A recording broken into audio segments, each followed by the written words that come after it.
Israel ने कहा है कि वो सारे सबूत प्रेजेंट करेंगे। यूएन सिक्योरिटी काउंसिल का जिक्र कर रहे हैं वो। लेकिन एक छोटे से सवाल का जरा जवाब तो बताइए आप सभी लोग। अभी तक हमास ने सबसे ज्यादा, सबसे खतरनाक और सबसे लीथल अटैक कब किया था इजराइल पर? तब जब 7 अक्टूबर को उन्होंने अटैक किया था, ठीक है। एक साथ उन्होंने कई रॉकेट से हमला किया, ठीक है। और कुछ रॉकेट्स को आयरन डोम नहीं रोक पाया, यह भी समझ में आता है, ठीक है। उनमें से कोई भी रॉकेट जो फूटा, जिससे इजराइल पर हमला हुआ, वो इतनी क्षमता वाला क्यों नहीं था अगर यह हमास का रॉकेट था तो? इस सवाल का जवाब क्या है? क्या हमास ने मिसफायर करने के लिए इस रॉकेट को बचाकर रखा?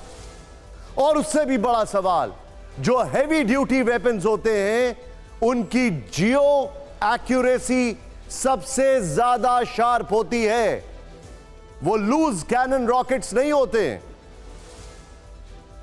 गाजा के इस अस्पताल में सिर्फ घायल और बीमार नहीं थे, बल्कि कम से कम 6000 ऐसे लोग थे जिन्होंने इजराइल की एयर स्ट्राइक से बचने के लिए शरण ली थी।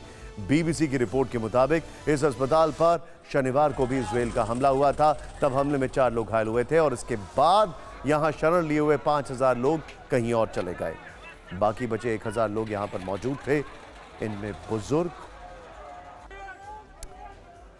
अपाहिज, घायल, बच्चे और महिलाएं शामिल थे। इजराइल का विरोधी खेमा इसीलिए इसे वॉर क्राइम कह रहा है, अंतर्राष्ट्रीय कानूनों का उल्लंघन बता रहा है। ऐसे में जिनेवा कन्वेंशन के नियम क्या कहते हैं, इसे जानना जरूरी है। आर्टिकल 18 के मुताबिक असैनिक अस्पताल पर किसी भी हालत में हमला नहीं किया जा सकता, क्योंकि इस अस्पताल में घायल, बीमार, अक्षम और गर्भवती महिलाओं का इलाज होता है।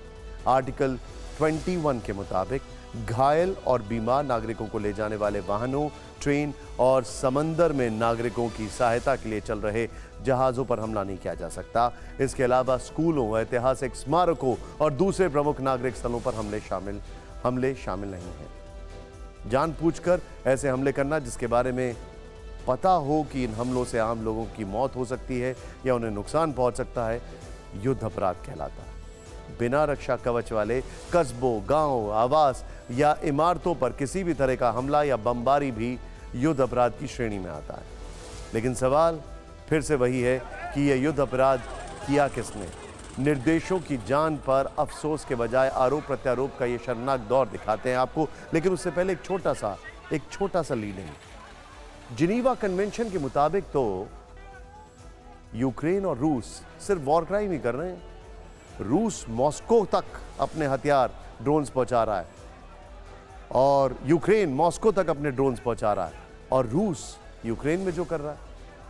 जिनेवा कन्वेंशन नामक कोई चीज बची है या नहीं बची है, ये रिपोर्ट देखो। गाजा के अल अहली अस्पताल में नरसंहार पर फिलिस्तीन, हमास से लेकर पूरा अरब वर्ल्ड इजराइल को घेरने में जुटा है। फिलिस्तीन के राष्ट्रपति महमूद अब्बास ने इसे अक्षम्य अपराध कहा।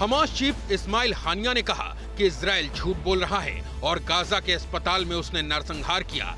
हिजबुल्लाह ने कहा कि इजराइल ने जो गुनाह किया उसकी माफी नहीं है।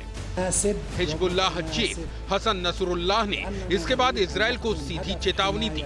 कहा कि इजराइल पर 7 अक्टूबर जैसा हमला फिर से होगा। इस बार हिजबुल्लाह के लड़ाके हमले को अंजाम देंगे। इस मिशन के लिए हिजबुल्लाह के 5000 लड़ाके तैयार हैं। हिजबुल्लाह जल्द ही उतरे इजराइल पर धावा बोलेगा।